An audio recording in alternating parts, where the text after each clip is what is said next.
support the passage of the SOGI Equality Bill that has been pending in Congress for the last few years. I mean, hindi siya mapasa-pasa to third reading. How about you, ma'am? Maybe know your thoughts about the SOGI Equality Bill, and do you support this bill na ang tagal nang nakapending sa Congress? Okay. Yes, thank you, Sir Dempsey. Nandoon kanina sa ating mensahe, no, yung pag-review natin sa mga batas na pending at sinabi namin ano doon ang right na for support. At tatlong nabanggit natin. Unang-una ang pag-amenda sa Safe Spaces Act, ang Civil Union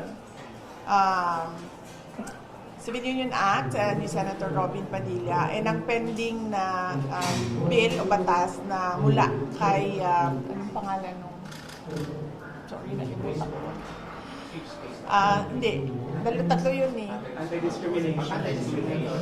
Yes, Anti-Discrimination Act. So ito yung mga nakita namin per legal review namin na handang-handa na siya and right na siya para suportahan at ipasa.